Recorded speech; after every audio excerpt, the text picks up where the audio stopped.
అశ్వ సంవత్సరంలో కైలాస యాత్ర Sri Gayatri tours and travels 8977349696. మరో బాంబు పేల్చారు అమెరికా అధ్యక్షుడు ట్రంప్.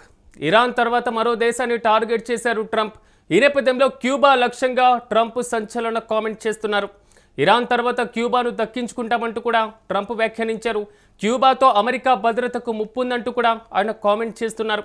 ఇప్పటికే వెనిజులాకు సంబంధించినటువంటి పూర్తి స్థాయి ప్రాసెస్ కంప్లీట్ చేయడం, అక్కడ ఉన్నటువంటి నికోలస్ మాదురోను కూడా కిడ్నాప్ చేసేటువంటి తరహాలో అమెరికాకు తీసుకువచ్చినటువంటి పరిస్థితి. ఈ నేపథ్యంలో తమ యొక్క నెక్స్ట్ టార్గెట్ క్యూబా అంటున్నారు అమెరికా అధ్యక్షుడు. సో క్యూబాకి సంబంధించినటువంటి రీసెంట్ భద్రతా చర్యలపైన కూడా ట్రంప్ చేసినటువంటి కామెంట్స్ ప్రపంచవ్యాప్తంగా సంచలనాత్మకంగా మారుతున్నటువంటి పరిస్థితులు కనబడుతున్నాయి. ఇప్పటికీ ఇరాన్ దాడిలో ఇజ్రాయెల్కి మద్దతుగా నిలుస్తూ ప్రత్యక్ష యుద్ధానికి దిగింది అమెరికా. తాజాగా మరో దేశం పైన అమెరికా అధ్యక్షుడి ట్రంప్ యొక్క కన్ను పడినట్లు చాలా స్పష్టంగా కనబడుతున్నాయి. అది క్యూబాని పూర్తి స్థాయిలో మాత్రం కైవసం చేసుకుంటామనేటువంటి లక్ష్యంగానే ఆయన సంచలన కామెంట్ చేస్తున్నటువంటి పరిస్థితి. సో క్యూబాను ట్రంప్ దక్కించుకుంటే ఇరాన్ తర్వాత క్యూబానే ట్రంప్ టార్గెట్గా అయితే చాలా స్పష్టంగా కనబడుతున్నటువంటి పరిస్థితి అయితే కనబడుతుంది. సో ఈ నేపథ్యంలో క్యూబాతో అమెరికాకు భద్రతకు ముప్పు ఉందంటూ కూడా ఆయన కామెంట్స్ చేసినటువంటి పరిస్థితులు కనబడుతున్నాయి. ఇదే అంశానికి సంబంధించి మరింత సమాచారం మా ప్రతినిధి వెంకట్ అందిస్తారు. వెంకట్, చెప్పండి, ట్రంప్ దారి నెక్స్ట్ క్యూబా పైన పడినట్లుగా తెలుస్తుంది, పూర్తి డీటెయిల్స్ ఏంటి? గత కొంతకాలంగా కూడా అంటే కీలక దేశాలకు సంబంధించి ట్రంప్ అనుసరిస్తున్న వైఖరి ఏదైతే ఉందో, అంటే ముఖ్యంగా ఆయిల్ నిల్వలకు సంబంధించి ఏ దేశాలు అయితే ఉన్నాయో ఆ దేశాల మీద ట్రంప్ పదే పదే కొంత వివాదాస్పదంగా వ్యవహరించడం, వాళ్ళ మీద బల ప్రయోగం చేసేటువంటి ప్రయత్నాలు చేయడం, ఇవన్నీ కూడా మనకు అర్థం అవుతూనే ఉన్నాయి. అంటే ఇటీవలి కాలంలో ట్రంప్ కొంత అంటే ముఖ్యంగా వెనిజులా అధ్యక్షుని కిడ్నాప్ చేయడం, ఆ తర్వాత నుంచి కూడా మరింత దూకుడు పెంచి ఇరాన్ విషయంలో ఆధిపత్యం ప్రదర్శించాలనుకోవడం, అదేవిధంగా అటు గ్రీన్ ల్యాండ్ కి సంబంధించి కూడా ట్రంప్ కొంత కీలకంగా వ్యవహరించడం, ఆ తర్వాత యూరోపియన్ దేశాలు వార్నింగ్ ఇవ్వడం, ఇవన్నీ కూడా జరుగుతూ వచ్చాయి. అయితే ఇప్పుడు ఇరాన్ తో ట్రంప్ అలాగే ఇజ్రాయెల్ యుద్ధం చేస్తూ ఉన్నటువంటి పరిస్థితి, అమెరికా ఇజ్రాయెల్. అయితే ఈ యుద్ధానికి సంబంధించి కూడా ట్రంప్ మాట్లాడే క్రమంలో అంటే వైట్ హౌస్ లో మాట్లాడుతూ కొంత ఇది సాకర్ కి సంబంధించినటువంటి కీలక సమావేశంలో ట్రంప్ మాట్లాడుతూ ఈ వ్యాఖ్యలు అయితే చేశారు. ముఖ్యంగా ఆయన ఏమన్నారు ఏంటనేది కనుక మనం ఒకసారి కనుక పరిశీలిస్తే, అటు ఇరాన్ తో యుద్ధం అనేది తమ షెడ్యూల్ కంటే ముందే ముగించేస్తాము, అటు ఇరానియన్ నేతలు కూడా తమతో చర్చలు జరిపేందుకు ప్రయత్నాలు చేస్తున్నారు, కొంతమంది కీలక నాయకులు అంటే ఇప్పటికే తమకు ఫోన్లు చేసే ప్రయత్నం కూడా చేస్తున్నారు, అదేవిధంగా ఇరాన్ సైనిక సామర్థ్యం పూర్తిగా పడిపోయింది, వాళ్ళకి వైమానిక రక్షణ కానీ వైమానిక దళం కానీ లేవు అంటూ కూడా ట్రంప్ వ్యాఖ్యానించినటువంటి పరిస్థితి. అదేవిధంగా వాళ్ళ దగ్గర ఉన్నటువంటి ఆయుధ నిల్వలు కూడా తగ్గిపోతూ వస్తున్నాయి అంటూ కూడా ట్రంప్ కొంత ఘాటుగా హెచ్చరికలు చేస్తూ చేశారు.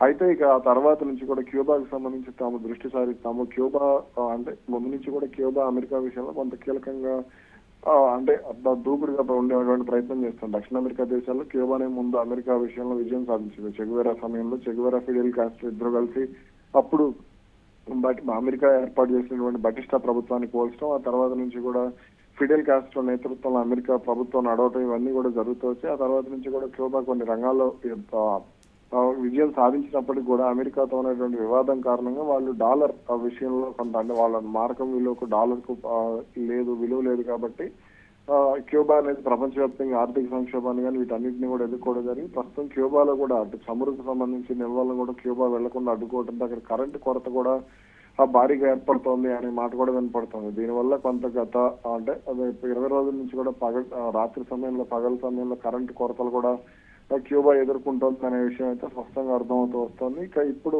కొంతవరకు ఎందుకంటే వెనుజులాకి సంబంధించినటువంటి అంశం పైన ఇప్పటికే మనం చూస్తున్నటువంటి పరిస్థితులు కనబడుతున్నాయి. దేశ అధ్యక్షుడిని తీసుకొచ్చేటువంటి పద్ధతిని కూడా అమెరికా అవలంబించినటువంటి విధానం. సో ఇప్పుడు నెక్స్ట్ క్యూబా అంటే అది సాధారణంగా ఒక హెచ్చరికగా భావించాలా, లేదా ట్రంప్ పూర్తి స్థాయిలో రంగం సిద్ధు చేసుకునే ఇలాంటి మాటలు కామెంట్ చేస్తున్నారా అనే అంశం కూడా తెర మీదకి వస్తుంది. రెండో ప్రధానమైనటువంటి అంశం, ఏదైతే దేశం ఉందో సో అది అమెరికాకు ఎదురు నిలబడినా, అమెరికాకు వ్యతిరేకంగా ప్రవర్తించినా వెంటనే దానిపైన ఉక్కుపాదం మోపుతున్నారు అమెరికా అధ్యక్షుడు. ఎగ్జాక్ట్లీ. క్యూబా విషయంలో ఎప్పటి నుంచో ఫిడెల్ కాస్ట్రో టైం నుంచే కూడా 1940లో 50లో అప్పటి నుంచి కూడా కొంత అమెరికా దూకుడుగా ప్రయత్నం చేస్తూ వచ్చింది. ఎందరో అధ్యక్షులు క్యూబా మీద ఆధిపత్యం కోసం ప్రయత్నం చేసిన మాట వాస్తవమే. కానీ క్యూబా ఎక్కడా కూడా తలవంచలేదు. ఫిడెల్ కాస్ట్రో నేతృత్వంలోని కమ్యూనిస్ట్ ప్రభుత్వం ఏర్పాటైన తర్వాత నుంచి కూడా సామ్రాజ్యవాదానికి వ్యతిరేకంగా ముందు నుంచి కూడా కమ్యూనిస్ట్ పార్టీలు బూర్జువా సిద్ధాంతం ఏదైతే సామ్రాజ్యవాదం ఉందో దీనికి సంబంధించి పూర్తిగా వాళ్ళు వ్యతిరేకంగా వస్తూ ఉంటారు. కాబట్టి అమెరికాకు సంబంధించినటువంటి ఎన్నో కంపెనీలు, for example United fruit company కానీ వీళ్ళందరినీ కూడా ఆ క్యూబా రాకుండా అడ్డుకోవడం, అదే విధంగా వాళ్ళ మీద దాడులు చేయడం అన్ని కూడా దక్షిణ అమెరికాలో క్యూబా చేసినటువంటి పరిస్థితి ఉంది. క్యూబా రెవల్యూషనరీ ఆర్మీ కానీ వీళ్ళందరూ కానీ.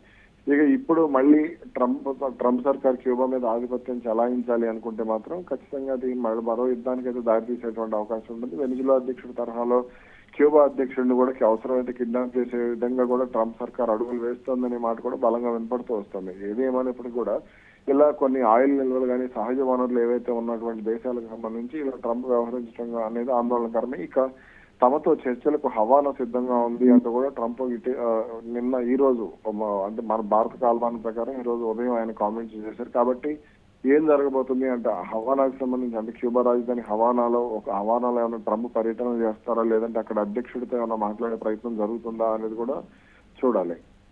Right Venkat, thank you.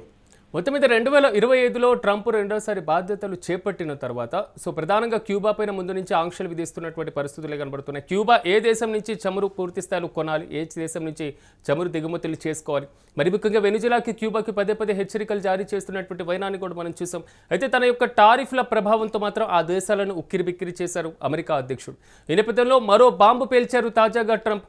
Iran తర్వాత మన పూర్తి స్థాయిలో మరో దేశాన్ని టార్గెట్ చేసినటువంటి పరిస్థితి కనబడుతుంది. క్యూబా లక్ష్యంగా మాత్రం ట్రంప్ సంచలన కామెంట్ చేసినటువంటి పరిస్థితి. ఇరాన్ తర్వాత క్యూబాను దక్కించుకుంటామంటూ కూడా ట్రంప్ వ్యాఖ్యానించారు. క్యూబాతో అమెరికా భద్రతకు కూడా ముప్పు ఉందంటూ ఆయన పేర్కొన్నటువంటిది మాత్రం కొంతవరకు సంచలనంగా మారుతున్నటువంటి పరిస్థితి కనబడుతుంది. ప్రపంచంలో ఏ చిన్న దేశమైనా లేదా ప్రపంచంలో ఉన్నటువంటి ఏ కీలకమైనటువంటి దేశమైనా అమెరికాకు వ్యతిరేకంగా పావులు కదిపితే ఆ దేశాన్ని స్వాధీనం చేసుకోవడం, ఆ దేశానికి ముప్ప తిప్పలు పెట్టడం, ఆ దేశంలో సైనిక పరంగా, ఆర్థిక పరంగా, దౌత్య పరంగా మూకుమ్మడి దాడి చేయడం మాత్రం ట్రంప్ పూర్తి స్థాయిలో ఈ మధ్య మొదలుపెట్టేశారు. పూర్తి స్థాయిలో అమెరికా ఫస్ట్ అనేటువంటి నినాదంతో ట్రంప్ అధికారంలోకి వచ్చిన తర్వాత వెనిజులా పరిస్థితి అలాగే ఉన్నటువంటి పరిస్థితి. తాజాగా ఇరాన్కి సంబంధించి యుద్ధం సాగుతున్నటువంటి వైనం, మరీ ముఖ్యంగా ఏదైతే కెనడాకి సంబంధించి 51వ రాష్ట్రంగా మేము చేర్చుకుంటామన్నటువంటి చెప్పినటువంటి పరిస్థితులు, మెక్సికోకి సంబంధించి అలాంటి కామెంట్స్ చేసినటువంటి వైనం. అంటే ఒక రకంగా చెప్పుకోవాలంటే అమెరికా విస్తరణవాదం అన్నంకన్నా అమెరికా సామ్రాజ్యవాదం విపరీతంగా పెరిగిపోతున్నటువంటి పరిస్థితులు అయితే ట్రంప్ రెండోసారి బాధ్యతలు చేపట్టిన తర్వాత విపరీతంగా పెరిగిపోయినటువంటి పరిస్థితి. అయితే తాజాగా క్యూబా వ్యవహారం తెర మీదకి రావడం మాత్రం కొంతవరకు సంచలనంగా మారుతుంది. మొదట టారిఫ్లు అన్నారు, టారిఫ్ల ప్రభావం పక్కన పెడితే భారీ టారిఫ్లు, భారీ స్థాయిలో సుంకాలు విధింపు ప్రక్రియను చేపట్టారు ట్రంప్. అది కొంతవరకు క్యూబాకు ఆర్థికంగా నష్ట తీసేటువంటి పరిస్థితులు కీలకంగా మారినాయి. అక్కడ పూర్తి స్థాయిలో జాతీయ అత్యవసర పరిస్థితులు కూడా ప్రకటించినటువంటి వైనం కూడా అమెరికాను మనం చూసాం.